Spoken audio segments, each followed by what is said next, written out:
is sharp 1 o'clock, as announced all over the news strands.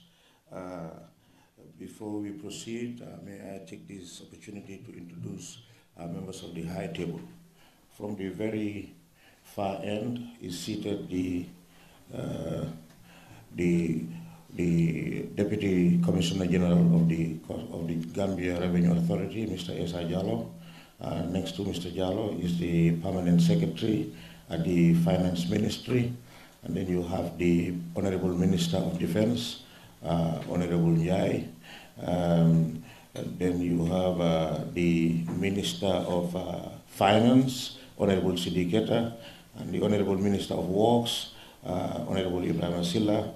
And next to him is the Commissioner General of the Gambia Revenue Authority, Mr. Yankuba Dabo, and the Honorable Minister of Information, Honorable Lamin Queen Jame. He is also the spokesperson of the National People's Party. Next to him is the Honorable Babukar Ismail Ajuf, the newly created Ministry of Civil Service Reforms, Public Administration, and what have you. And then, of course, the Permanent Secretary at the Ministry of Works, Mr. Ebrima G.Sankareh. Seated next to me here is Babukar Sankano, the Deputy Government Spokesperson. And of course, my name is Ebrima G.Sankareh. I'm the Gambia Government Spokesperson and Presidential Advisor on Diaspora Affairs. I welcome all of you to this maiden press conference. This is a major press conference that was actually mandated by His Excellency President Adama Barrow. This press conference was officially sanctioned by the President of the Republic after the flooding of parts of Banjul and all the concomitant noise that followed the flooding and the allegations and the controversy and what have you. So President Barrow thinks that it is important that as a government we open up and talk to the Gambian people so they know the genesis of this project, how it all began, what occasioned the Banjul rehabilitation project. And today, this afternoon, we are gathered here to hear from the technicians, the ministers, the politicians, the experts who actually spearheaded this program some few years ago and where the program actually is. To paraphrase the Mandinka griot, Gambia Bima Kunuma Benyadi, or Gambia Kunuma Abima Benyadi. I can say Banjul Kunuma Abima Benyadi.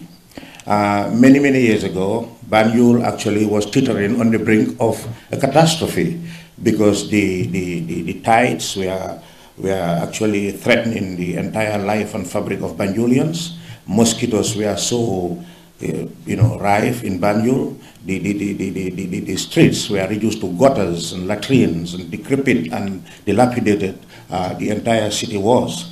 President Adama Barrow, in his maiden visits walking across the streets of Banjul, was actually heartbroken because this is where he spent his boyhood days going to Crab Island School and Muslim High School. So he conceived an idea that these people, actually this city, our own capital city, needed a facelift. So this is the history or the genesis of the project. So without much ado, I would introduce the consultant of the much talked about Banjul project.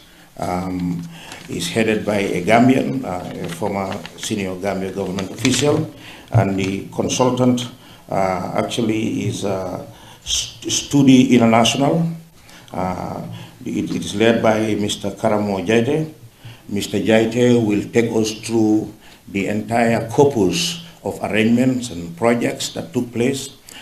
We would hear the background, what necessitated the project, the scope of work, the undertaking and taking place, accomplishments of the project, the flooding, the causes, response, and anticipation. However, before Mr. Jaite steps in with his PowerPoint presentation, we are honored to have the Minister of Information and spokesperson for the NPP party, Honorable Lamin Queen Jame, to come and share a few words of wisdom with us. I thank you so much and welcome again. Honorable Minister.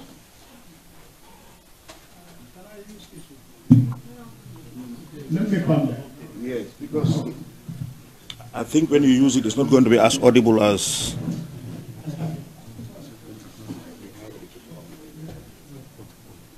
Yeah, may I also recognize the arrival of the Honorable Minister of Higher Education, Professor Pierre Gomez, and of course Honorable Sheikh Humbalo, Presidential Advisor, has also just joined us.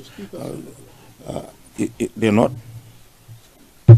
Oh, okay, hello. Yes, I was just saying, may I recognize the presence or the arrival of Honorable Sheikh Humbalo, Presidential Advisor at the Office of the President, and of course the Honorable Minister of Higher Education, Professor Pierre Gomez. Welcome. Honorable Minister, you can proceed. Thank you very much, Honorable Spokesperson of Government, and who also doubles as the Presidential Advisor on Diaspora Affairs. Honorable Cabinet colleagues, senior government officials, Commissioner General of GRA, the consultant of the Banjul Rehabilitation Project, the media, wherever one may be. To all of you, I salute you with Assalamu alaikum wa rahmatullah. The essence of the convergence has already been alluded to by the Honorable Speaker, the spokesperson, that the essence, the reason why we are here,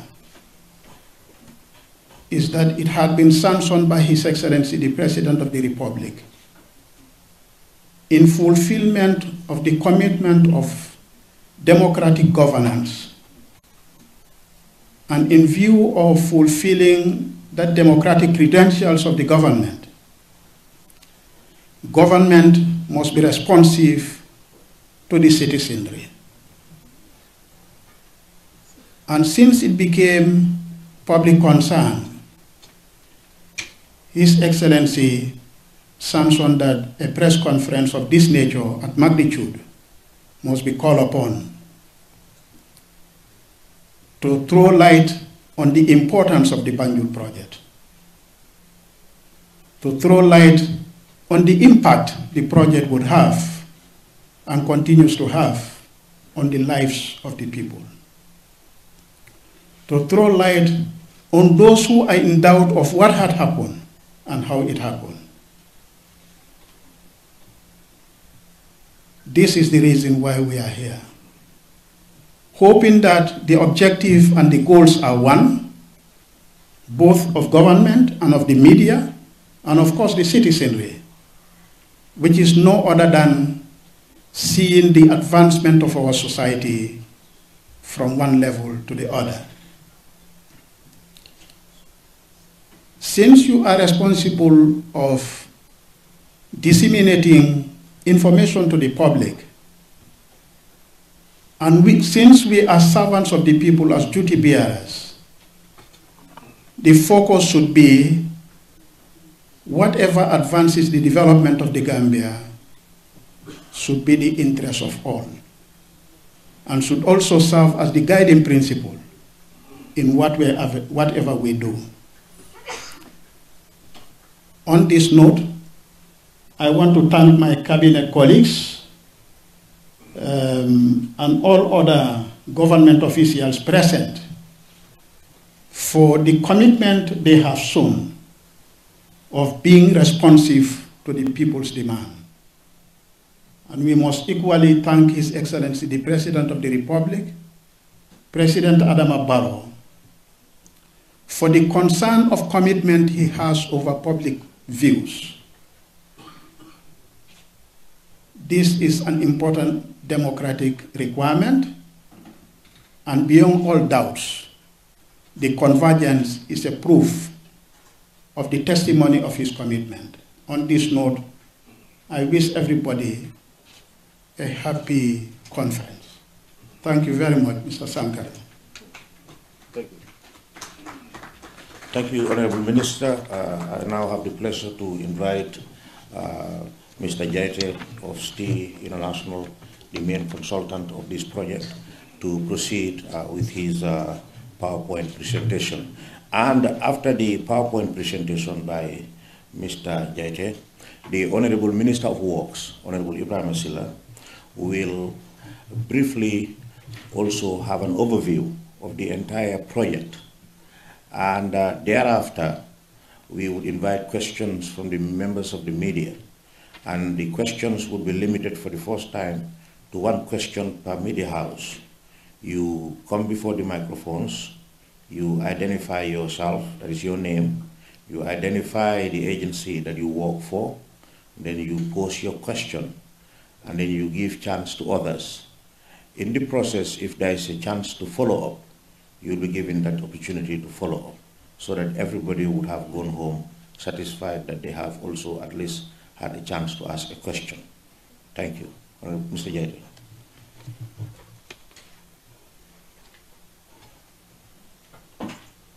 Good afternoon. Sorry for the hiccup. It's technical hiccup.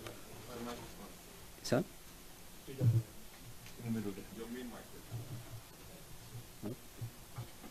Where is it? This one? Yeah. Okay.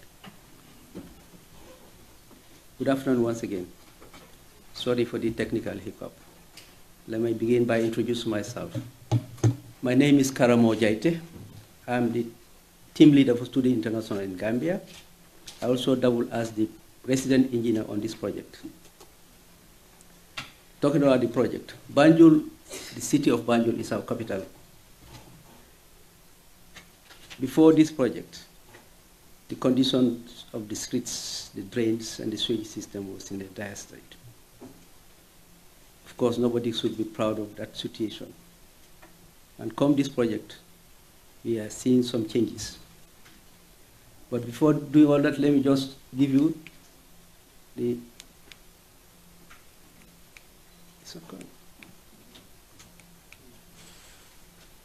okay. The background to the project, starting with the drainage system. Most of the drains in Banjul were constructed in the 50s. There was flooding in Banjul in 1947. That led to serious flooding in Banjul. And the government at the time decided to have a drainage project. All the drains in Banjul were done during that time and completed by 1952 with the construction of the Bond Road pumping station. When in place, they've been functioning very well with consistent maintenance. However, over the years, there was lack of maintenance and the system went into disrepair. As such, most of the drains were clogged up, and instead of water conveyed, and okay, there's another aspect, before talking about the drainage problem. There's also another issue of the drainage system being used as refuge collection. Citizenry dump waste into the drainage system. And because of that, all the drains were clogged up with solid waste. And because of that, water cannot flow out into where it should go. That's the Polder. What is the result? Stagnant water, high cases of malaria, and other illnesses. Then you have the sewage system. Before the 80s, there was this bale system where night soil men used to go around and collect waste at night. But in the 80s, there was this project to change all that into a sewage system. But this system has been in place since for now almost 36 years or so, with very little maintenance. It has been in the purview of NAWEC. Because of this neglect in maintenance, the system became also disrepair. And what we do have, sewer flowing on the streets. In fact, it has taken cases wherein some people, their sewer from their house cannot go into the manholes on the street. There was an incident, one lady told us that for 15 years, what they do at night, they used to bail out the waste and then dump it into the drain. So this was the situation of Banjul. The pumps were dysfunctional, and there also problem of power cut, that is to do with the pump house and the pumping stations. These have all created a problem for the system. Then we have the road networks. Some of you may remember there used to be several projects in Banjul, road rehabilitation projects. The most recent was done in the 80s. But with the construction of the sewage system, some of these roads were dug up. And when they are dug up, they were not even repaired. The recent project, that is the Banjul Rehabilitation Project, only considered the commercial roads, that is the Bakul Street, Lehman Street, Hagar. But what do they have? With the increase in trucks carrying containers, these roads that were constructed using asphalt and lateral base became destroyed completely. So because of this, we had a serious situation in our streets in Banjul. Now I'll now show you the extent of the problem.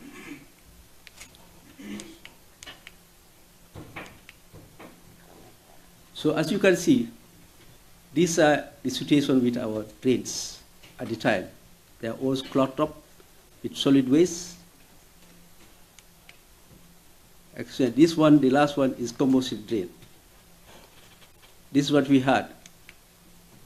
And as I was talking about the sewage system, see flowing onto the streets, and they are also, because of the problem with the pumps in the pump stations, like the P11, which is at Boxbar, they pump directly into the canal.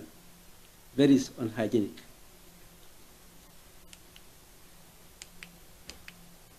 Now, this is Anglesey Street at the Johnson with Hagar. This is August 2018. This is the ferry terminal. Just before we get to the ferry terminal, this is how it was in August 2018. This is Lehman Street.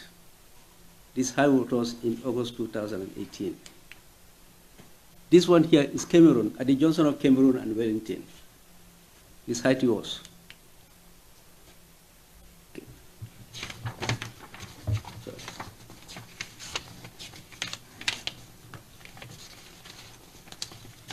Sorry.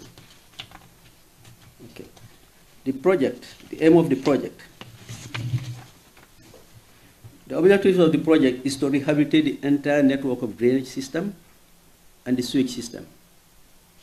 Reconstruct the identified streets, replacing the asphalt, broken asphalt surfaces with concrete. Reconstruct the ring canal. A ring canal actually is recipient of, you have, Banjul have the three types of drainage: tertiary, secondary, and collector drains. The collector drains are the ones you find on Cotton Street, Hill Street, one that's coming from Picton, Kent Street, and coming out at Hopkinson. You have Grand Street, Combo Street, and there is one from Albion to the mosques on Boxbar. So this ring canal connects these collector drains to the creek.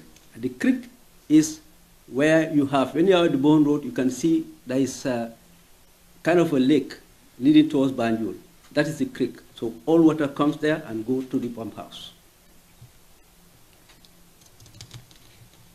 Certainly, the works will have a positive impact on the socio-economic activities within the city, whilst adding sanitary and aesthetic values to the city environment.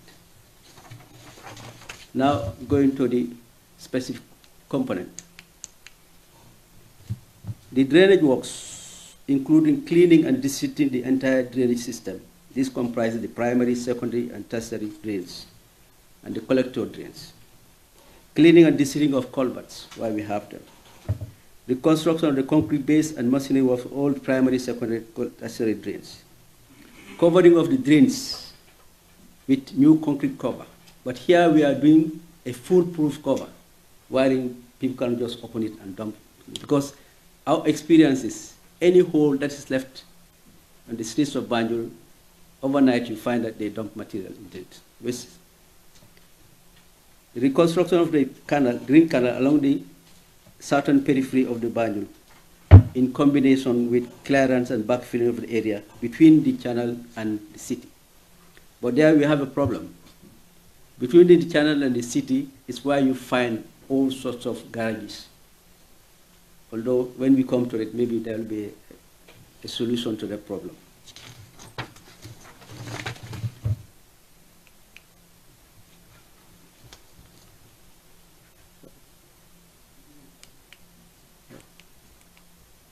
That is sewage work. Okay. Sewage.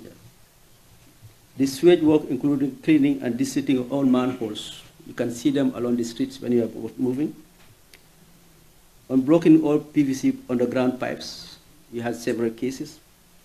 Repair of all broken underground PVC pipes, rehabilitation of existing pumping station located at Boxbar, and the other one located at Brikama Garage.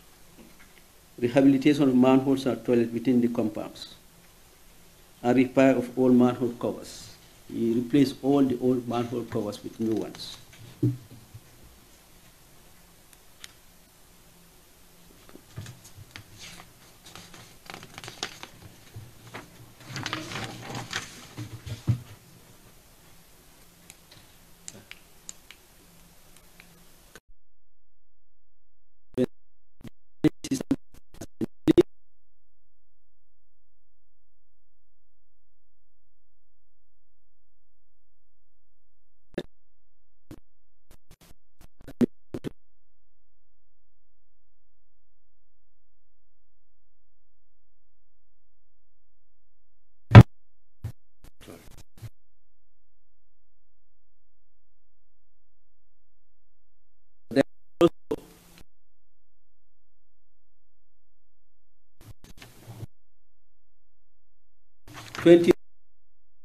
You would say number, but most of these streets are small and short.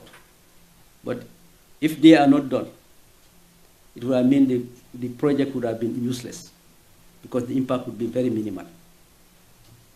This addendum came into effect in 2021.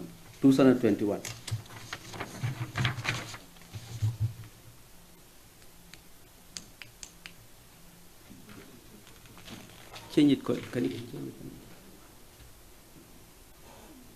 Next one. Okay. Progress made so far. The drainage works. The entire networks of collector drains, secondary and tertiary that fall along the roads that we have completed has been done, as I was explaining earlier. Before even that, there was this issue of cleaning. In fact, the project started with cleaning the entire drainage system. That was done in 2019. And then also, all the, like I explained earlier, where you have drain walls collapse, they're all fixed. The sewage work also. Because what we do is that whenever we have an area of intervention on a road, first of all, first thing to do, open the sewage, clean them, and check. Because we have a situation, you know, Banjul, the water table is very high. These manholes that are there can have settlement. So we check between manhole to see whether the pipe that is between them is flowing in the right direction. We have the entire network plan. This is what we do first before we start the roadworks, because you cannot do it other way around. And so far, we found three problems only. That one was at Cameron Street. The other one was, no, actually three. One was on Cameron Street, the other one was Mox Road, and then we had one on Tessito Road, where we had to fix new pipes between the manholes.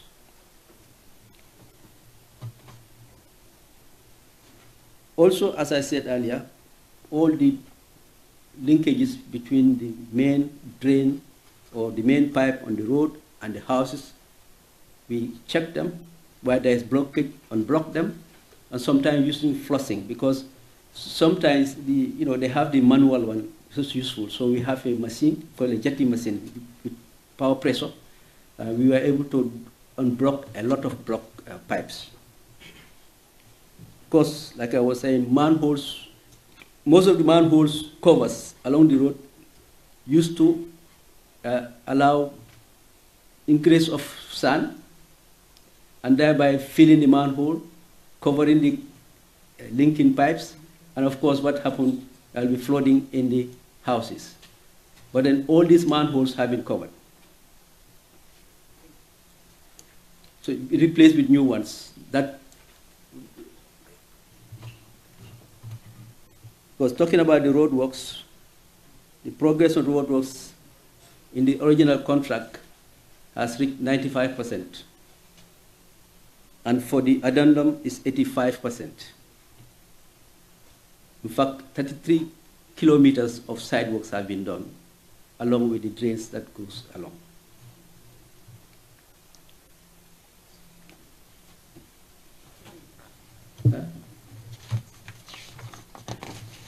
Now, this one is just showing the work process, cleaning of drains, even using heavy machinery. This one is on Kent Street. It's a big drain, and we had to use heavy machinery to clean it.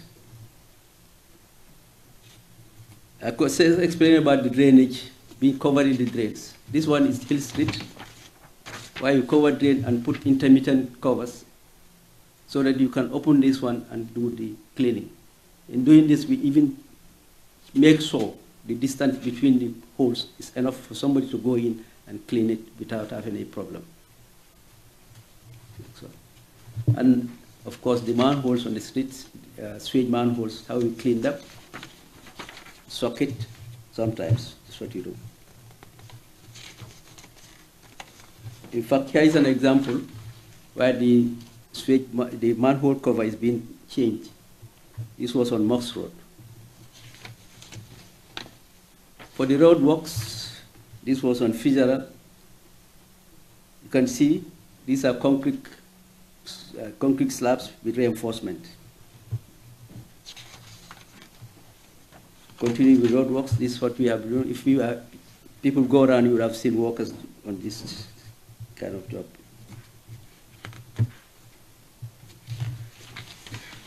Now, progress on road works. What you are looking at is the original scope of works. Apart from 3 roads, all the other roads have been completely rehabilitated, and all the drainage system along this road has been done. Next one.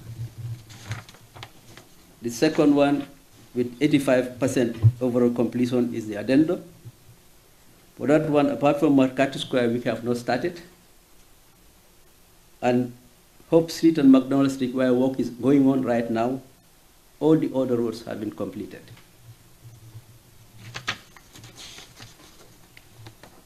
The map here shows those in yellow are the streets that have been completed so far.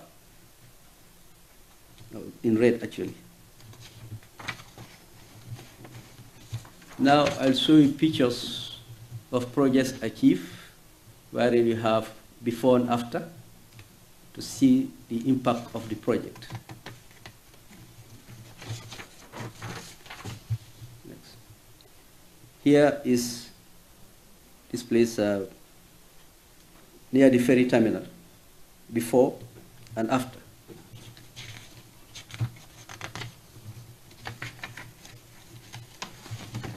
The next one is Angles, this place, this is by Mega Bank, Wellington Street, before and after. The next one is Anglesey Street, before and after.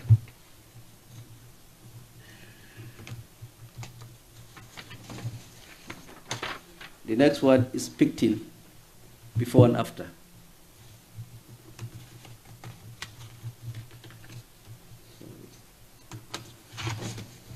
The next one is Hopkinson, before and after. The next one is Kent Street Drain, before and after.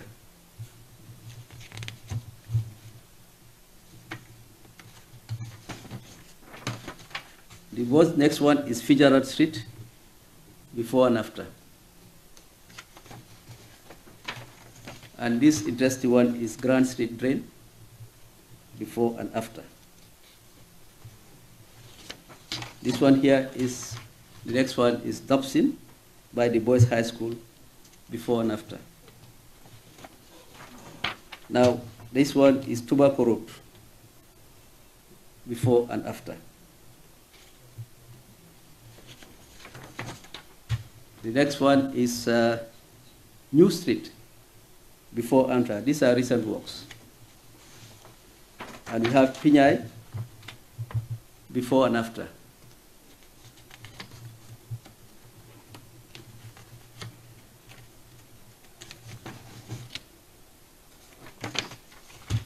Now, we go to talk about the Polder and the pumping station. The map here shows you where the pumping station is. It's on the Bond Road. Between the red line and the road is the Polder. This is where all the water from Banjul, stormwater, goes. For temporary storage though, after which it has to be pumped out. Because the road is a bond that prevents seawater flooding into Banjul.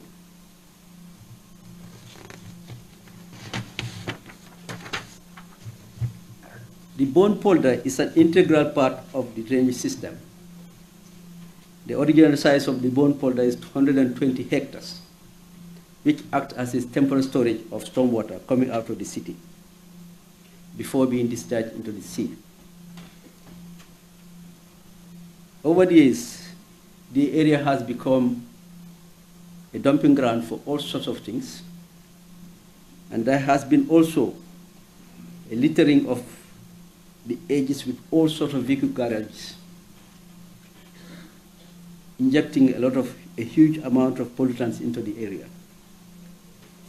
Most recently though, there has been a proliferation of construction of warehouses and other structures within the Polder, which obviously reduces the available available area for storage.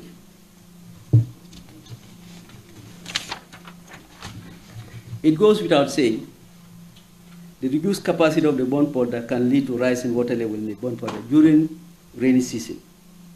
In such case, if the pumping capacity at the pump house is not enough, there will be a backflow of water into the city, thereby causing flooding.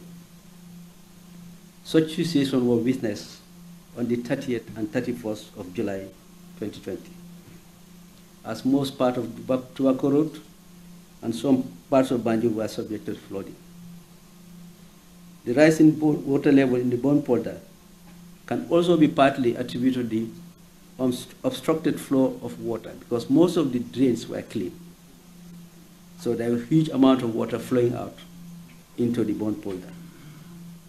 However, at this time,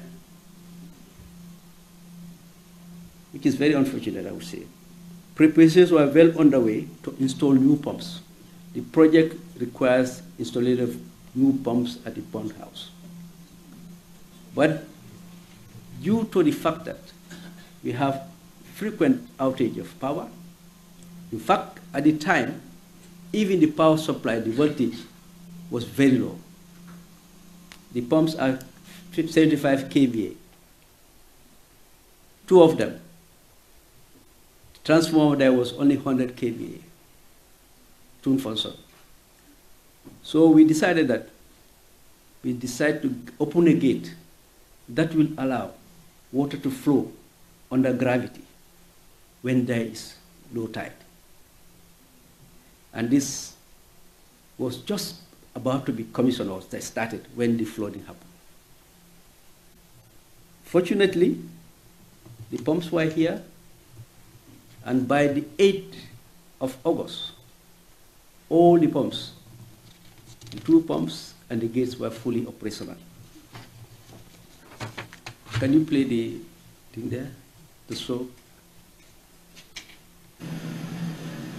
This is the gate, allowing water to flow under gravity.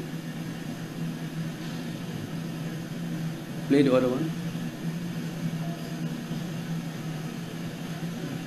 These are the pumps in operation. Each of these pumps is pumping out 2 million liters of water per hour. Now, the combined effect of this arrangement, the gate and the pump, led to a very drastic reduction of water in the bone polder. And I would say within 10 days, the water level has gone down so much that can be depicted by the photos that are here. Next one. This is the photograph of the bone polder on the 8th of August. The next one. This is the photograph of the bone polder on the 18th of August. At this time, there was no trace of flooding in Tobacco Road. So unfortunately, we had flooding at a time when the project was in preparation to install. There was an incident of flooding last year, but it happened in September. Well, it's nature, but we are not expecting such a huge rainfall in July. But this is not only, it didn't happen in Gambia only. It happened, MCSA is a worldwide issue.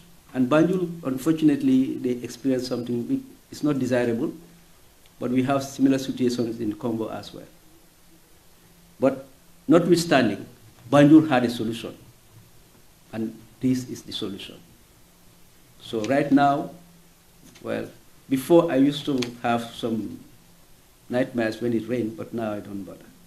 Because today, we just measured the water level in the bone polder is 0.5. Even that gate is not functional anymore because water doesn't go there. And the pumps, in fact, we are not even operating 2 pumps, we are operating 1 because it was sucking everything. And if you don't stop it, it may even damage the pump. So we have a very robust system in place now, and we hope this thing will not repeat itself. Now, there's another issue also we should talk about, this sewage system. As I indicated in my earlier presentation, the project is supposed to rehabilitate the pumping stations, one at Brikama, the other one at Boxbar. Now, actually, the process goes on. But as of the 20th of August, 2 new pumps were installed at the Brikama, at the Boxbar station. They call it P11. It enabled pumping water into the sea through a pipe that you can see out there. Now, this pipe is a problem. It is supposed to be lying on the seabed, but it has discharged from the seabed. As you can see it now, standing up there, it's just discharging about 50 meters from the shoreline. It's a problem, and I'm sure most of us here know about the problem is, and we need to solve it.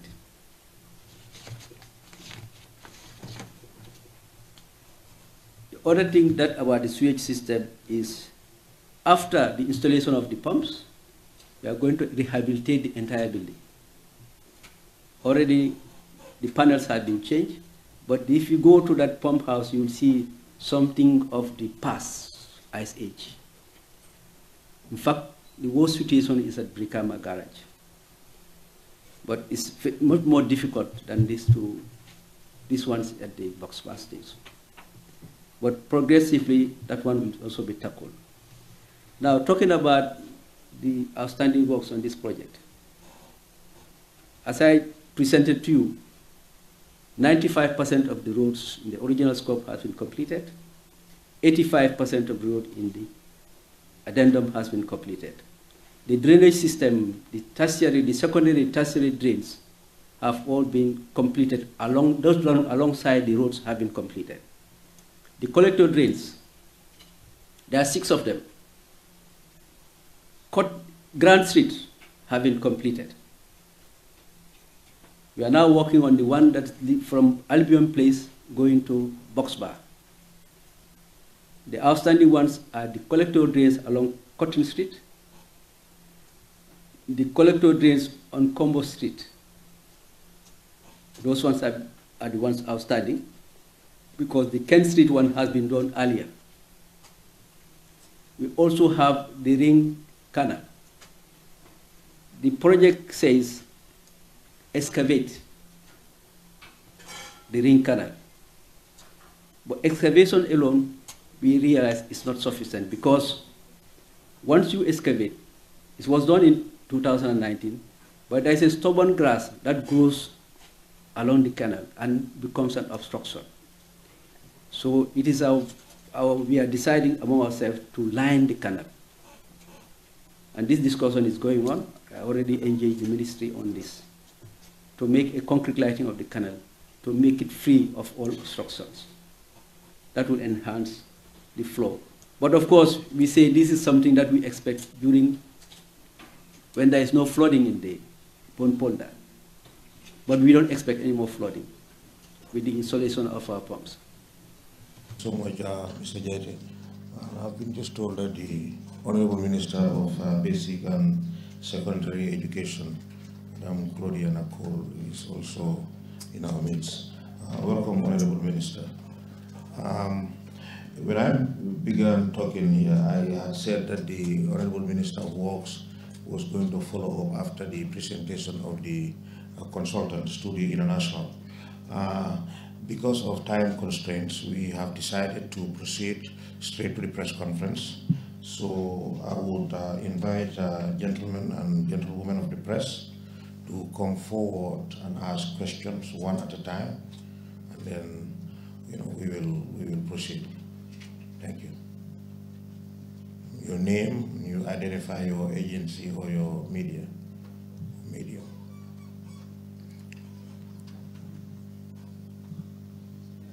Yes, Dora.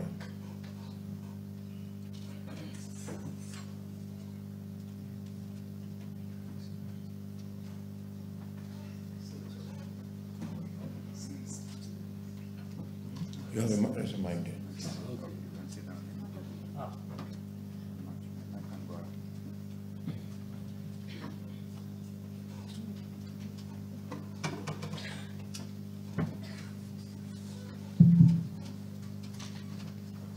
Good afternoon, distinguished ministers, fellow colleagues. I'm very much happy to be associated with this press conference, which is a concern. And I hope that the people who are here today, the experts, will take note of to make sure that things work very well. Looking at Banjul, Mr. Karamo, the presentation, I've gone through the presentation, which is very brilliant, and I'm happy. But it's a great concern to me as a citizen, and of course, one time I was living in Banjul. There's supposed to be proper survey, and then also a good qualified technicians that will ensure we have a good development in Banjul. Otherwise, our city will be flooding. I could remember when I was a little younger, somebody was saying, but I couldn't remember who is passing it, but I'm sure some of you might remember who the person is. They said, in 50 years to come, Banjul will be sinking. And looking at the picture, we have seen something like that. I think it's a great concern for now, the government, to act seriously. With this current government, I'm sure they are taking it very seriously with the current new minister, and of course with the new ministers who are working on, and I'm sure there's going to be progress on that. So my worry is also the attitude of the people, because looking at the gutters, people throw their garbages, and this is concern for when it rains. It's difficult for where water pass through. And this has caused a serious flooding in Banjul. I think that this thing needs to be addressed very seriously. looking at also the Mr. Sawale, I beg your pardon, I'm sorry. Number one, you were supposed to tell us who you are and the agency you represent. Unfortunately, you erred fatally on that. And number two, you now, just 1 second, please. You now making a commentary instead of questions, and we are time bound. Okay, so I would appeal. That's okay. I would appeal that you yield to somebody else, because we've had you talked about the need for qualified engineers, attitudinal change towards dumping of stuff on. We had all that, and the government has to be careful next time they have we take note of that, and we thank you so much for your profound suggestions. Thank you. My apologies. Next person, please. Next, please. Thank you very much.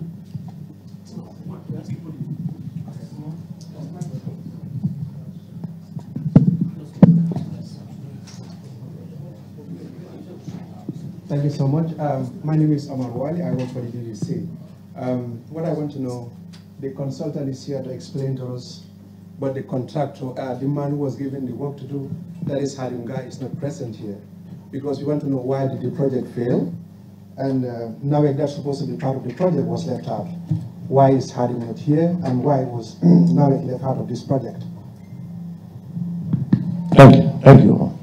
So I think the Honorable Minister of Works can answer that question, or those questions.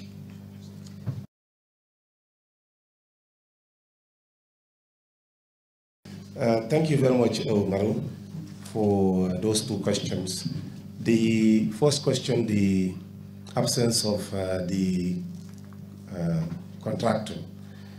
Just for your information, it is the Gambia government that awarded the contract to Guy Construction Company. And any question relating to this project, especially as per this press conference, the burden lies on us as government to clarify. And the consultant is our representative at the Banjul project, and he serves the interests of the Gambia government. And any question relating to the performance of the contractor, things that he is doing or he's supposed to do, definitely the consultant represents us at the project site, and those issues, wherever they arise, actually they are brought to the attention of the government, and we act on them as they emerge. Your second question on the failure of the project? Nawek, okay, the non-availability of Nawek. Let me tell you that the project is a multi-stakeholder one through the government approach mechanisms that we do. As you can see, the outfalls that the consultant talked about, especially the sewage one, also the pipe that empties the sewage into the sea, what we call the outfall. Actually, we work with Nawek on that. This is a fully funded Gambia government project. Yes, when the sewage system was designed, it was given to Nawek in the 1980s to run. But as you have heard, everything was clogged up, and there was complete blockage of the system. So the Gambia government took it upon itself to completely fund this, install the pipes at the pumping stations on Bond Road, and also the sewage pump station near the Gambia High School, and also the Brikama Garage in Banjul. And then following the completion of these pump stations and also infrastructure that Nawek handles, we will fully hand over to Nawek to run them. Thank you. Also, just for your information, as the consultant said, I mean, Nawek has in fact now upgraded the electricity transformers at the Bond Road pump station from 100 kilowatts to 250 kilowatts for the smooth operations of the new pump stations on the Bond Road. Thank you. Piece of movement, he's going to take a seat next to me here. Yes, so next question, please. Let me clarify this also. Anything that has to do with policy, we as government and as ministry responsible for this project, we will answer. The consultant actually works on our behalf, The reason why we gave him the lead to do the presentation is basically to give a first-hand insight, since he represents us on the project side. But all other issues that have to do with policy, financing, and anything, negotiations, we take charge of that. You coming? Yes. Identify yourself and your agency. Thank you very much. My name is Buba and I work for Kerfado. Actually, my question has to do with the Banjul City Council. The mayor of the city has been complaining that they are not involved in this project. But I want to know exactly, is there any component in this project document that indicates that there should be a money that is allocated for buying equipment, money that, for buying equipment that is for the sanitary aspect of the city? Because after the implementation of this project, it should be handed over to Banjul City Council. Is there any component in this project that indicates that? Is the project also exempted from paying tax? That is so. Thank you. Okay, thank you so much. Yes, under the project, there is a fund allocation to buy equipment for garbage collection and also for purpose of sanitary issues in Banjul. However, it is still not very clear as to when we should do that. Either immediately after the project is fully completed, or sometime, before the project is completed. That negotiation is on, but the city council, of course, raised with the ministry the need to support them to have garbage collection trucks. And as I speak to you, we are really considering this. And to also assure you that since I came in, I personally invited the mayor to my office. We had a good discussion with my deputy permanent secretary responsible for technical and also my senior staff. And I want to believe that there'll be a new relationship because at the end of the day, it is in the interest of both the government and the city council to work together to see that the magnitude of the investment that has gone into Banjul matches with the sanitation and sanitary portfolio of the city. And therefore, anything that can be done to empower the city to collect the rubbish, to clean the city, and also to ensure that the infrastructure is kept in its entirety, definitely we will do that. And we will definitely escalate that, engagement with the city council. Thank you. That's a question whether it was not exempted.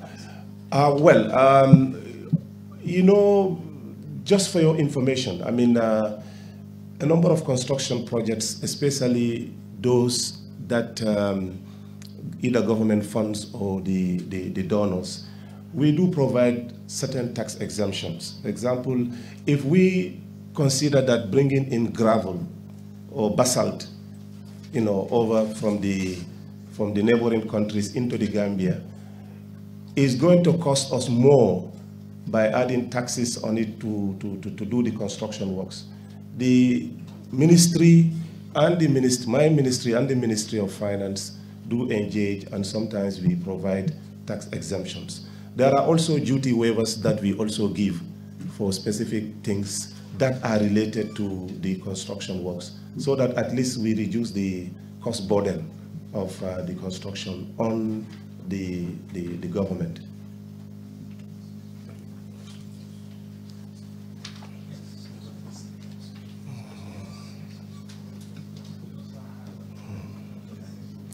And also for your information, we waive duty, but a number of taxes are paid, that I can assure you. And in fact, since 2019, for this Banjul project, I can show you show you proofs.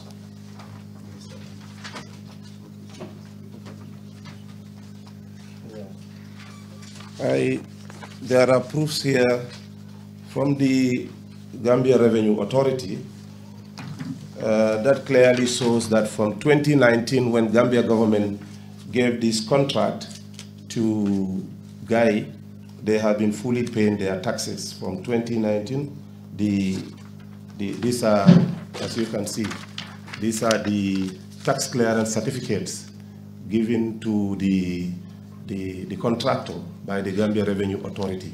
2019, 2020, 2021, 2022. All those things are here for those, some of you who are interested.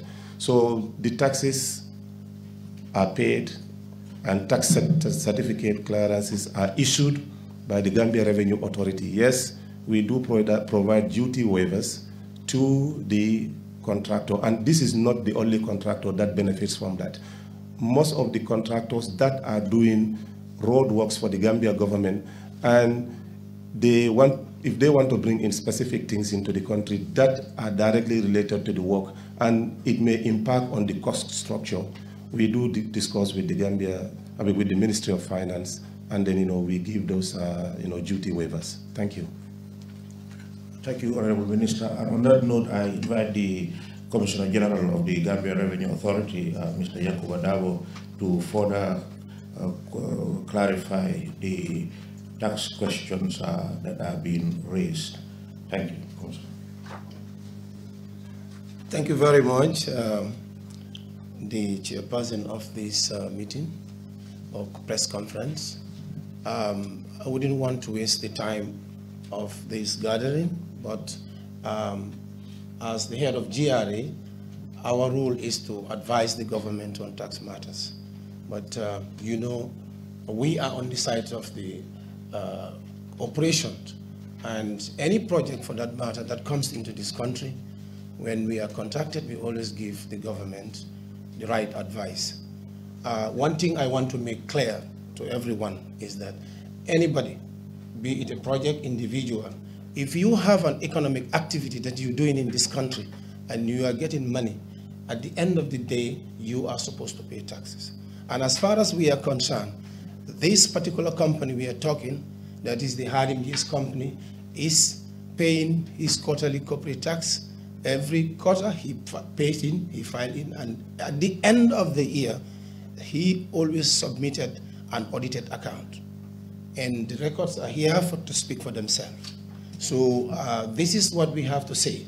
As far as we are concerned, the man is always filing his taxes. And based on what he's filing, that is where we calculated his taxes, and then the records are here to speak for themselves. Thank you very much. Thank you, Commissioner Dabo. Next question, please. Can you come forward? Yeah, you can be seated. That's a follow-up to the issue of the tax. Okay, go ahead.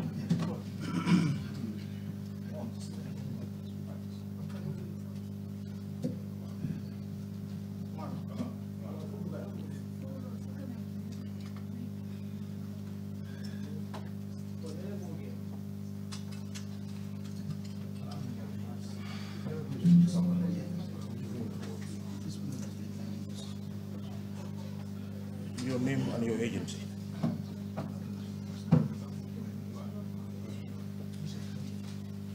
Omar Ba, the Standard newspaper. Thank you very much for the opportunity. I have two questions, and the first one is with regards to the issue of the taxes. For the first time, actually, I'm hearing about the fact that the contractor was paying taxes, because according to the audit report on the contract, there was tax exemption in the contract.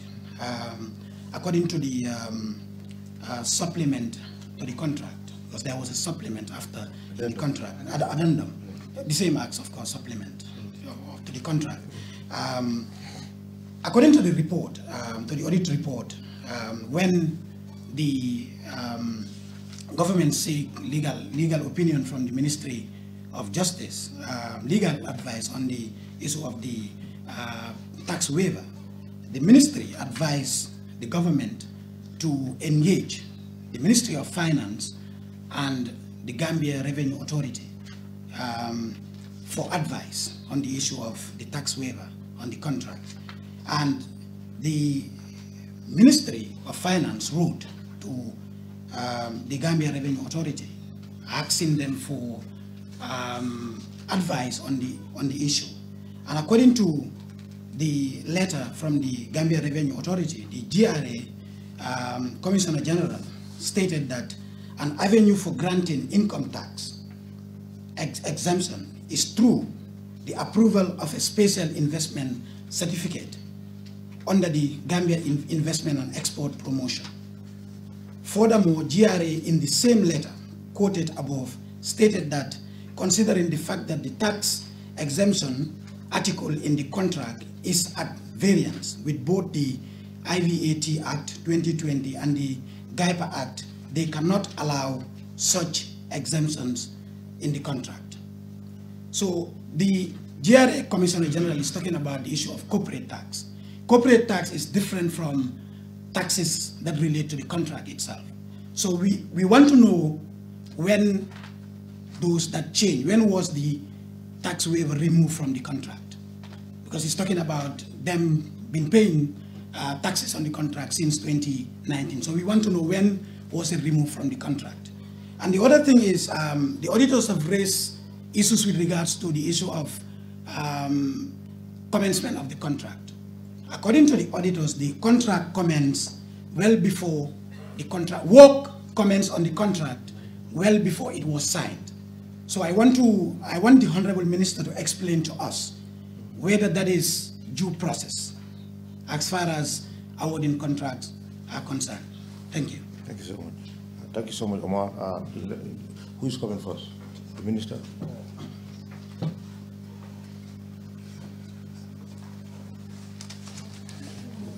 Thank you. As far as I read, and we have the management response to the queries of the auditors regarding the tax issue. And I can assure you that the government actually complied with the advice of the GRA, and the contract does not exempt taxes. That's what I was telling you. The only waiver in the contract is duties. The other issue that was raised regarding taxes was withholding tax.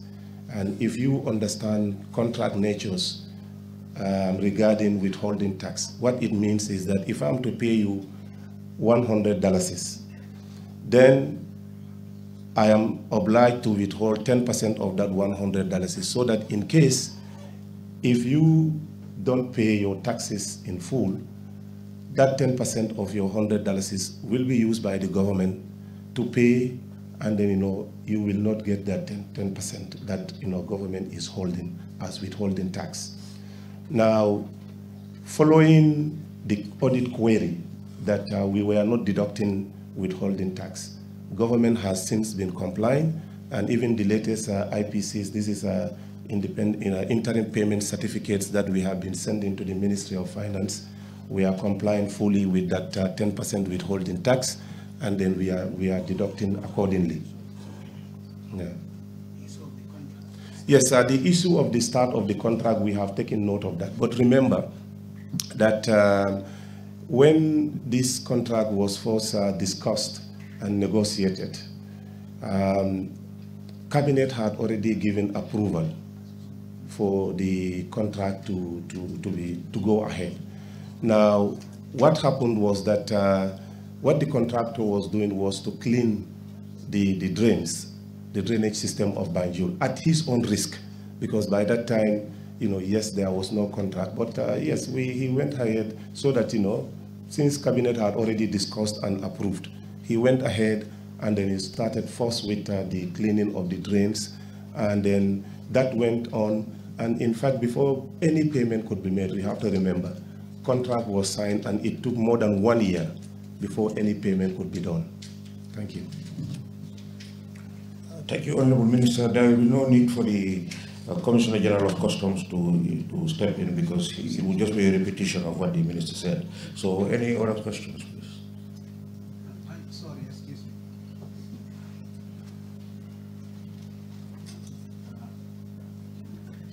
You have a question? Yeah, I have a question. Yes, go ahead. Your name and your agency. Sorry, I'm Mustafa Kedabu Malagat. Just first quick one would be, I have the contract document, and as the minister was speaking, I was wondering if he read it, because the contract document actually has a tax exemption. We corrected that. Yeah, no, I mean, when did the addendum, when was the addendum created? Oh, there are the first addendum. There was a first and a second addendum. Yeah, as far as I know, there are only 2 addendums. Yeah, that's what I'm saying. Yeah. I mean, following the advice from the GRA that we could not give tax exemption. You know, in the original contract, it was there. And then the Attorney General advised that we seek, we liaise with the GRA for proper advice on tax exemption. So when that was done, it was completely, removed, that particular clause. I know, I'm talking about the time stamp. Well, I don't have the contract with me here, but I can forward it to you. I have both the contract and the addendum, and I can assure you. The latest one? It's not changed. Okay. So my question actually is regarding the Study International. The earlier queries that were out when the project was awarded was that Study International was going to be the Study International was going to be, was going to be the supervisor, and that there was going to be, the contract was going to be awarded to Hadim, and Study International was going to supervise the execution of the project. Consultant. Now, my question is whether there was a study done with regards to everything that was supposed to be done, because they were saying NRA was going to supervise. Banjul City Council was also going to supervise, according to the cabinet, and that also Study International was later hired. I'm seeing Study International do a presentation on what is happening on the project. That's more or less, and he said he's a resident engineer. Is he an engineer on the project itself and also a supervisor? You know, I mean, when you, the concept of projects, yes, and thank you for that. You know, when you have a project, you have what you call project consultants, and these are people who are like working on behalf of the client, which is in this case the Gambia government. And within that scope or within that framework, you also have what you call the resident engineer, who leads on all technical engineering advisory issues about the project. So, of course, Mr. Jaite, being an employee of Study International, serves as the resident engineer for the Banjul project. Okay, but that's important. Thank you. But just one more thing. There was an addendum, and the addendum changed the dollar denomination to Dallas. To Dallas, yes. And the payment plan from 5 years to 10 years. That's what we said last time. But it's still paid in dollar equivalents. Well, what I know is that initially the project was costed in dollars, and following engagement with our partners, in 2019, going towards the early part of 2020, we have been advised that we should charge in the local denomination, which is the Dalasi. But of course, if you say $10 paid to the Gambian Dalasi will have to be equivalent in what you have in $10 paid in local currency.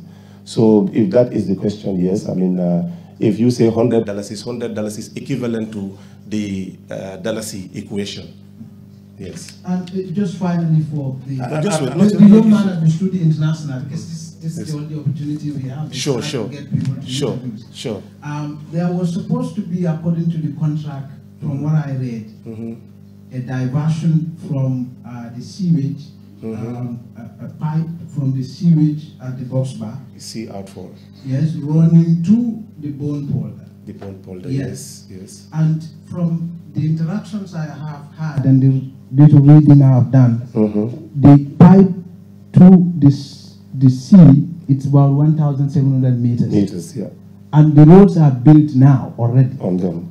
Already at that place. So if there is going to be a diversion, you are going to build a fresh pipe from Boxbar now to the Bone Polder, and two, you'll be pouring untreated waste. And that's my reading of the contract. I saw the contractor saying it. Is that the case? Because that is not the case. I can tell you, the consultant will clarify. Actually, the sewage treatment station near the Gambia High School, yes, we thought had some issues, but just recently they have rehabilitated and they have installed the machine, and now the sewage is going to be, pumped into the outfall, the sea outfall, that pipe that you were talking about. Yes, we have discovered that it is loosed, and my ministry is working with NAWEC to secure it on the seabed so that the pumping can go directly. Regarding the Bone Polder, any water now that is going to be discharged in the adjacent river, of course, will be storm water that is collected from the tank on this other side, and then emptied into the sea. Well, maybe the contractor knows what I'm talking about, but they're saying there's going to be a pipe coming from Boxbar. It's in the contract, right? Okay, consultant can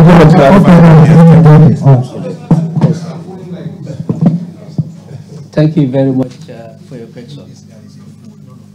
No, come. Come. So what answer to your question? If you have any issues, no, please, it's okay. No. No, please. No. Mr. Dabo, let me assure you, we want to clarify. It's okay. Mr. Dabo, no, we want to clarify all the questions for you, and that is why we are here. That is why you have all these ministers here. That is why you have all these technicians here. Whatever question you have, please ask, and we will provide answers for you. We are not hiding anything here. Thank you. Yeah, just a minute. Just for purposes of respect and decorum, I am the chairperson of this press conference. Nobody, and nobody for that matter, should speak unless and until you are authorized from this desk. So please, let us try to be very, courteous in the way we deal with each other.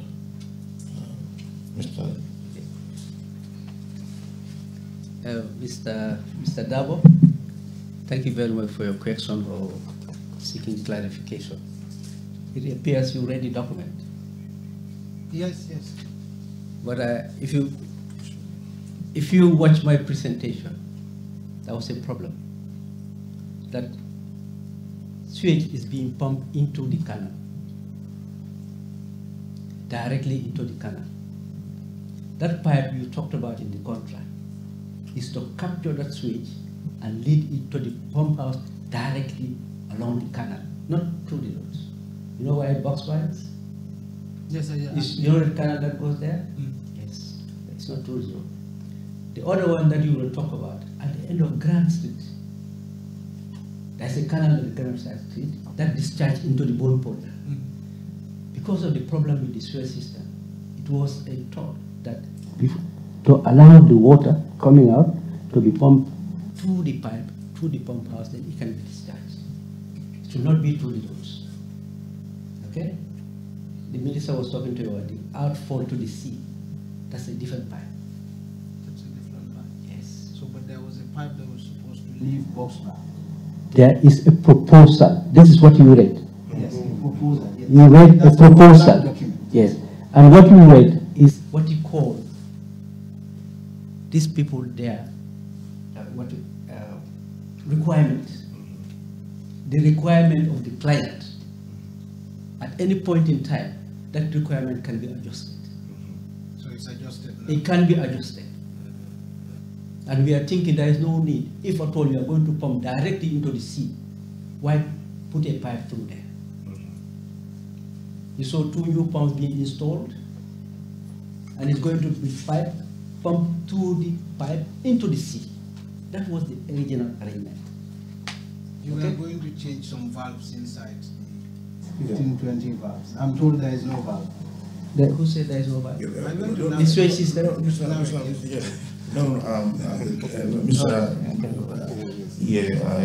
Can we have... Let me answer this. Mustafa, let me assure you that the situation of the pump stations in a very deplorable state, and government under this contract has decided that we will completely refurbish the pump stations, either the one on the Bond Road or the one that actually is responsible for the sewage. So we are completely renovating and refurbishing those ones. And as you can see from the presentation, the machines are already here, and the installation of the new machines to pump the sewage into the sea outfall, the installation is already on, and there will be no need now to put a pipe, that will empty it into the Bond Polder, because we have taken it as a very serious decision as a ministry to work with NAWEC to secure the sea outfall pipe, and then also renovate and completely put in new machines to pump the sewage from the Gambia High School and empty it directly into the sea outfall, and not necessarily in the Bond Polder. So that I can tell you is taken care of. Affects the cost of the project. Essentially. Well, I need to see the project document, but this is essentially a new. I think it's $2.4 million. It is the same thing that we talked about. I wouldn't encourage this. I think it's very wrong that you are not actually listening, or you deliberately deciding to actually flout the rules of the game. And as a respected journalist, I think it is utterly unfortunate that you are not actually listening and following decorum. When Mr. Traore began with his rendition, I immediately came to his halt, and he respected that. And please for that matter, all of us, that's why they call you gentlemen and gentlewomen of the press. Please, any other questions? Can you go?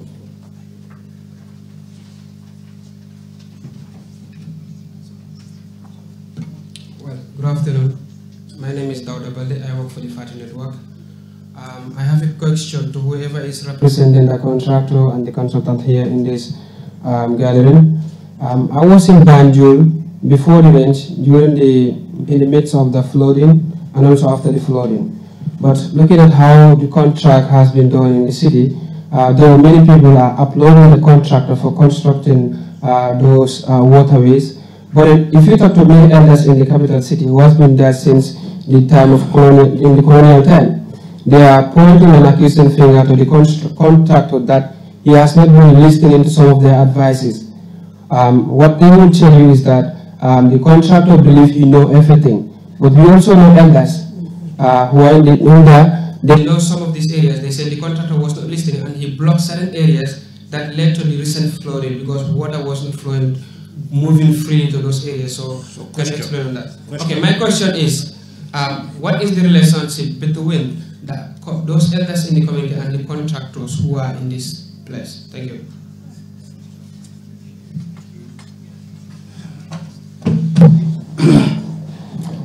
Thank you so much. Of course, local knowledge in anything that you do is critical and is important. But what I know is that we have a project committee, and we also have what we call a project appraisal committee that normally work with the beneficiaries. And in all works that we do, we work closely with beneficiaries, and we take their advice very seriously.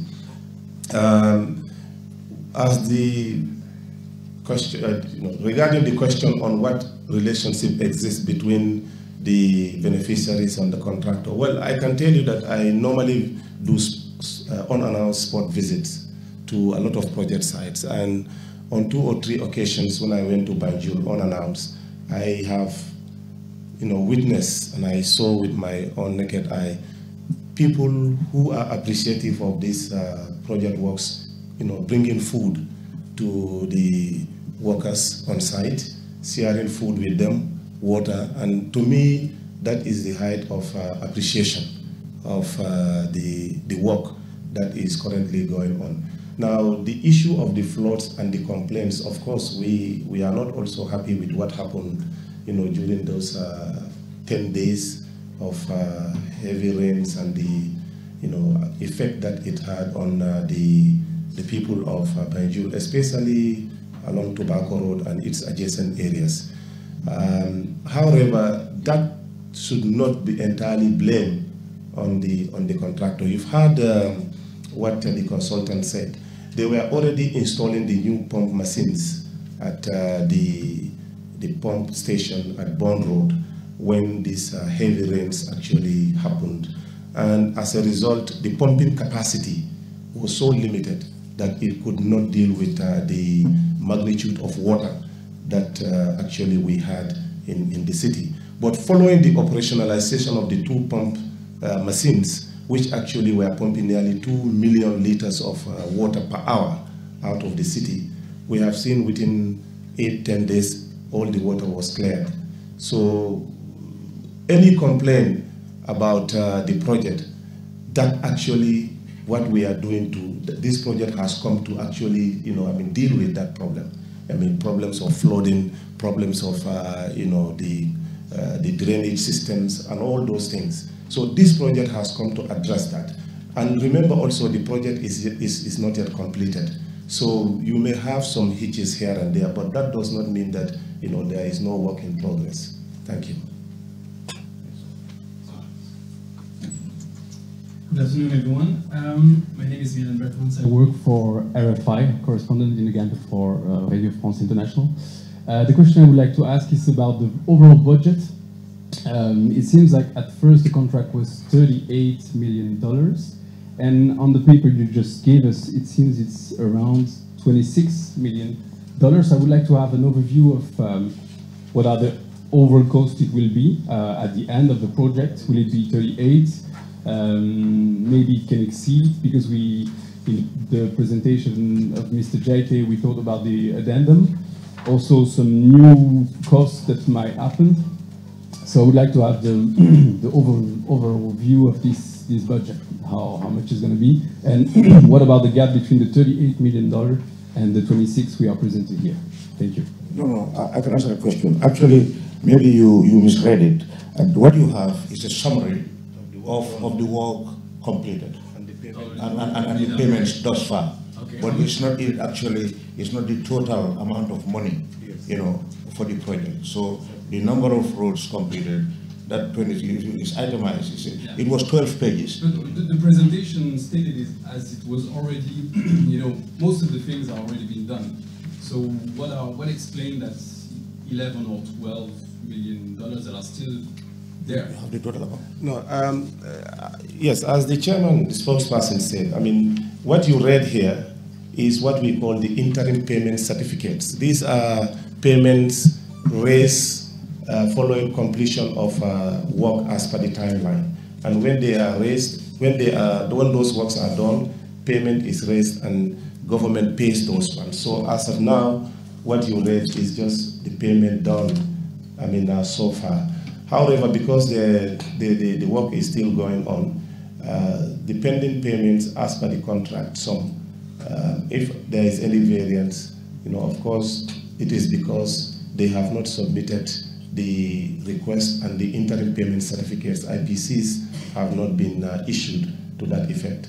It seems that there has been some variance appearing already. So do you expect the overall budget to exceed the $38 million, or? Well, let me not commit myself to figures as for now, because remember, in contracts you have what you call price escalation, which is not applicable under this particular project.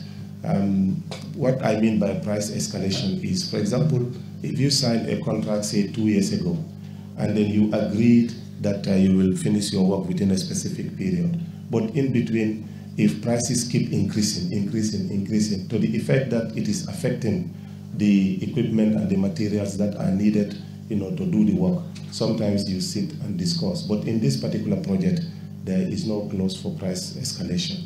So let me go back and then look at what the payment is and what is pending, then we can come back to you with those answers. Thank you. Yes, next.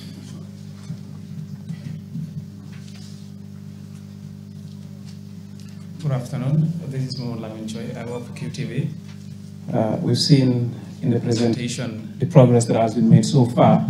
I want to understand, we've seen construction of industrial buildings around the Tandy wetlands, which has been highlighted in the presentation, which, according to the consultant, can lead to reducing the capacity of the bond polder. And as a result of that, the storage of stormwater can also be reduced, and it will contribute to rising sea level. So do we know who gave permit for the construction of those industrial buildings around that area, and what is government doing in order to help mitigate the problems that it can pose to that environment? Thank you. Yes, it's a very good question. I think it's okay. During our preliminary discussions a week ago, some of this construction you talked about was acquired as way back as 2006, when this government wasn't actually in office. So you have already seen what we are going through in trying to regulate people building in places that are not supposed to have buildings. So if you have somebody giving a permit, is giving all the legal paperwork to have a compound or a site, at a certain location, and he built it, and now it's reducing the capacity of the sewage, that is a subject for negotiation, quite frankly. Yeah. You cannot just go arbitrarily and just say you have to move today. Yeah, but then if the Honorable Minister has answers. No, you are right. Just for clarity, the previous government actually, through an executive order, gave a significant portion of that Tambi wetland to the Banjul City Council. And as a result, I think since 2016, since 2006 or 8, they have been issuing permit for construction of warehouses to specific allottees and beneficiaries. Now, following the floods, and in fact, months preceding that, my ministry raised a concern on the escalated construction works on this particular place and the impact it will have on the flood situations of Banjul. And His Excellency President Adama Barrow has listened to that advice, and he has asked the Ministry of Lands and Regional Government to review the allocation of the lands to the beneficiaries of the Tambi wetland.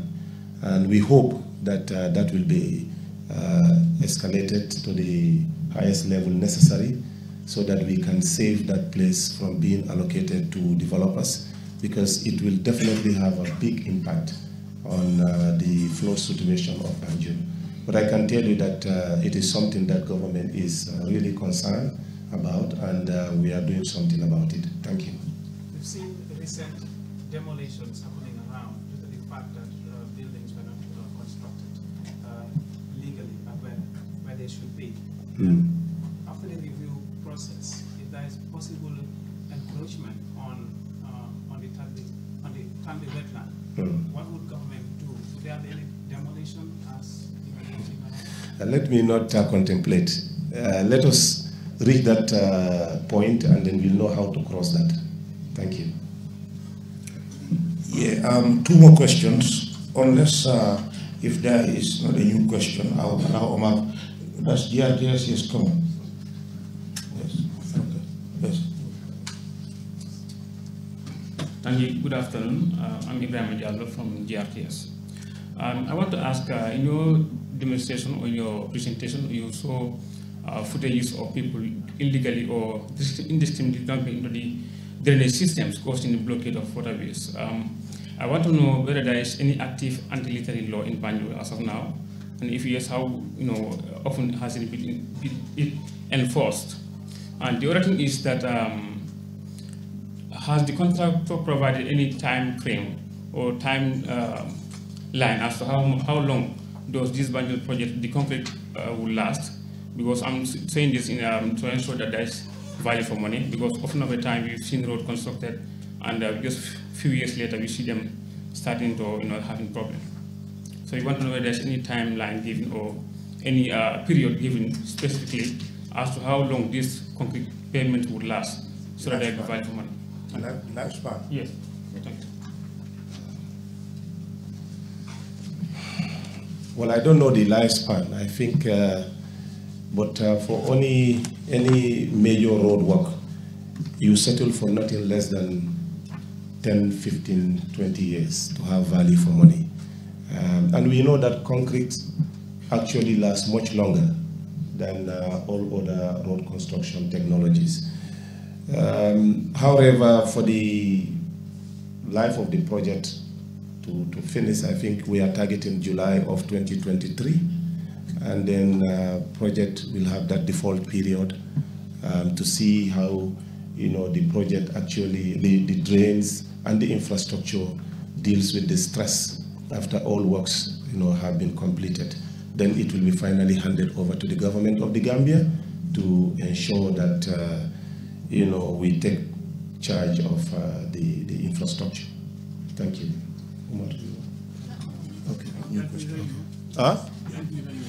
Well, I think if I remember well, the previous government, I think, enacted an anti-littering law, but I doubt whether it is being enforced.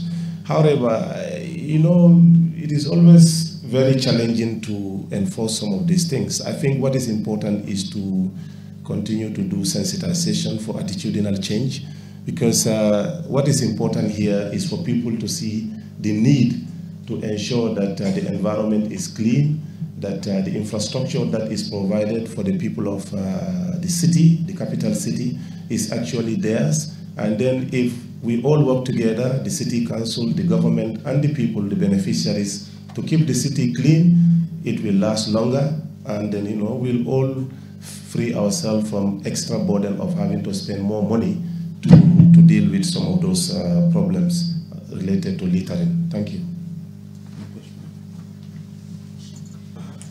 Good afternoon. My name is Dado Chan from Star TV. Actually, my question is about the way forward. For example, when the flood happened, stakeholders visited the affected areas and suggestions were made about relocation. Is there any way the government is considering relocation? And if so, what exactly will be put in place for the people that are going to be affected? Will it link to the rehabilitation project? Do you think it's going to be a solution for the government to consider relocating people to other areas so that the project can be a success? Thank you. I am not aware of any relocation initiative for Banjul.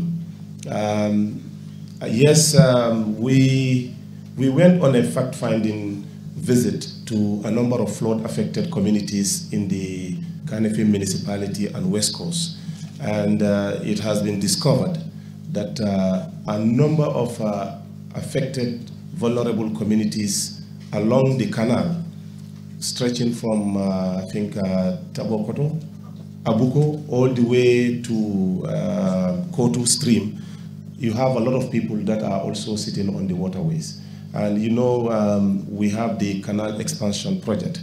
And of course, when that comes, some of those houses, or settlements that are directly on the waterway will have to be affected in one way or the other.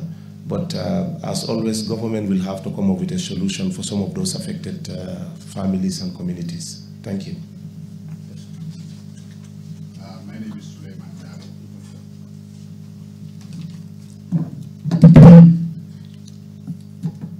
My name is Suleiman Dabo. I'm a freelance journalist. My question generally is for the Honorable Minister. I just want to understand the overall policy at this moment in time about the contract that was awarded to Mr. Guy. Generally speaking, is government satisfied with his work. The second question is, the decision to demolish houses in Java, where does it come from? Was the president aware? Thank you.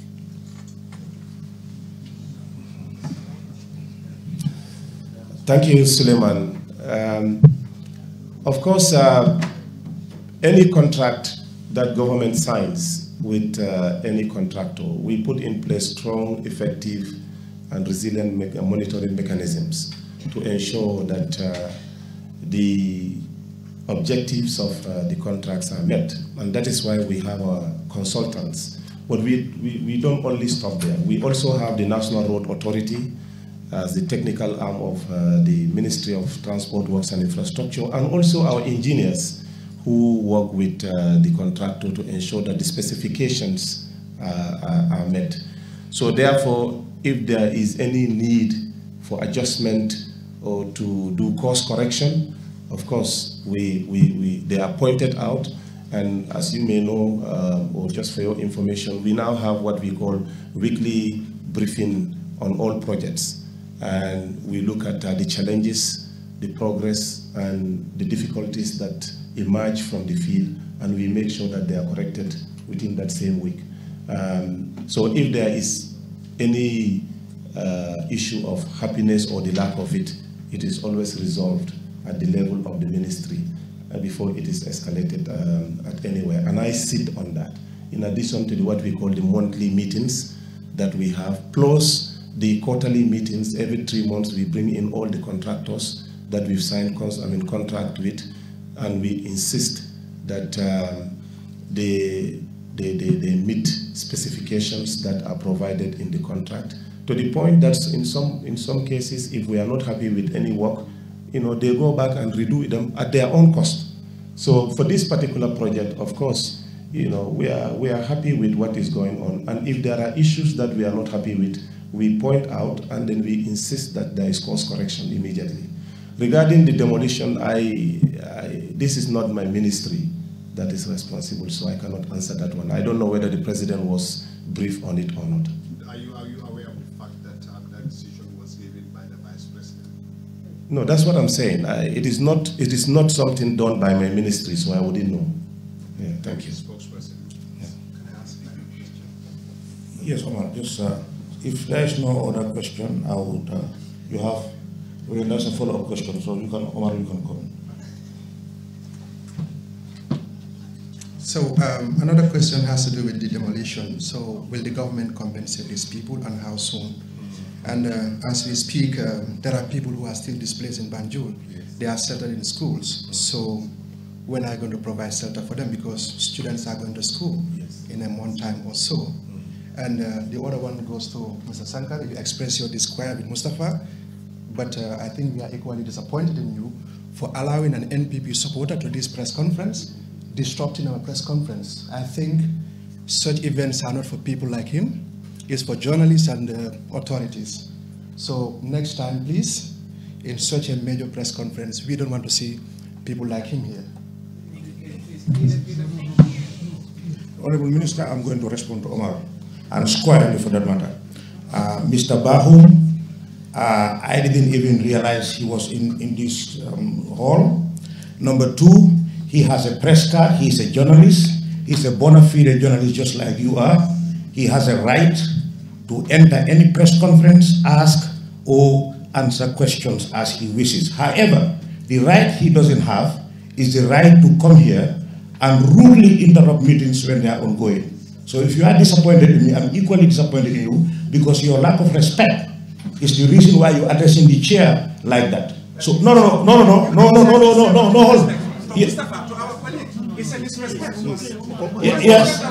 Yes, I am your colleague.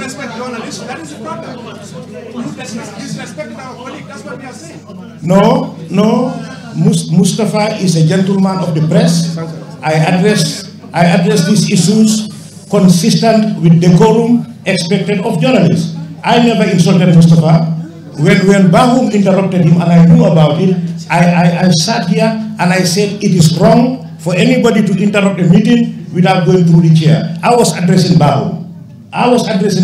Maybe you missed that. I addressed him. And he is a journalist. I cannot deny him coming here. He is a journalist. When you are not the authority that satisfies people. So he has a press card from the Ministry of Information, and that makes him a journalist. Any other questions? Or Minister, you wanted to? Yeah. Regarding the demolition and the compensation, I don't know the mechanism that the appropriate ministry will take, but for the affected families of Banjul, I mean the few that are now housed at St. Augustine High School, I think the flood waters are now receding, and we hope that the situation that forced them out of their homes will not emerge again. And we believe that if there is anyone left, they will be returned back to their compounds, while we look at the permanent solution to the situation of the canals and also the pump stations. Thank you. And on that note, that brings us to the end of this press conference. I thank you all, gentlemen and women of the press, for attending to this press conference. Honorable ministers, permanent secretaries, senior government officials, I thank you all, and you have